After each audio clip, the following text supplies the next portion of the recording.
You've heard of Cleopatra, but before her, there was a woman who ruled Egypt as pharaoh, not queen. She wore the beard, sat on the throne, and reigned like a god.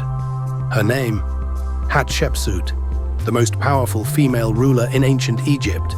But was she more than just a pharaoh? Could she have crossed paths with Moses or the story of Exodus? Let's uncover the buried truth behind her rise and the Bible's silence. Hatshepsut lived over 3,000 years ago, around the time scholars estimate Moses was born. She was the daughter of Pharaoh Thutmose I, but when her husband died, instead of stepping aside for her stepson, she took the throne, not as a queen mother, but as Pharaoh. She ruled Egypt for over 20 years, dressed as a man, even wearing the false beard, a symbol of divine kingship.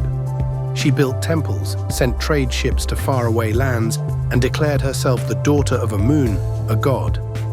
Here's where things get interesting. The Bible tells us in Exodus 2 that Moses was drawn from the Nile by a daughter of Pharaoh. She raised him in the palace, gave him the name Moses. Could that royal woman have been Hatshepsut? Egyptian records mention no child named Moses, but remember, Egypt erased the names of those it hated. And strangely enough, after Hatshepsut's death, her name was erased from monuments, her statues defaced, and her memory damned by later rulers. Why such rage against a successful queen? Some believe it was because of what she protected. A Hebrew child, raised under her nose. Scholars argue over the timeline of the Exodus, some placing it around 1450 BC, others later. But Hatshepsut reigned around 1479 to 1458 BC, perfectly aligned with Moses' early years.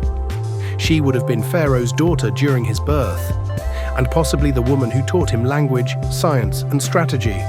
Acts 7:22 says, Moses was educated in all the wisdom of the Egyptians and was powerful in speech and action. And who better to give him that education than the Queen of Egypt herself?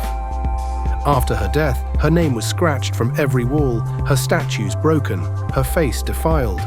Was this simply jealousy by her stepson, or was she punished for harboring a Hebrew deliverer?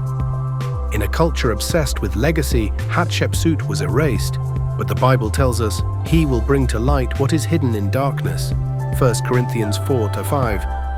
And today, her story rises from the sands again. Maybe she wasn't just Pharaoh. Maybe she was divinely positioned to preserve the one who would set Israel free. So, was Hatshepsut the woman who rescued Moses? We may never know for sure, but the evidence points to a pharaoh unlike any other. Bold, wise, erased, but not forgotten. Her legacy may be more than Egyptian history. It could be part of God's plan of deliverance. Subscribe to Hidden Truth of the Bible for more revelations just like this. And tell us, do you think Hatshepsut was the Pharaoh's daughter from Exodus?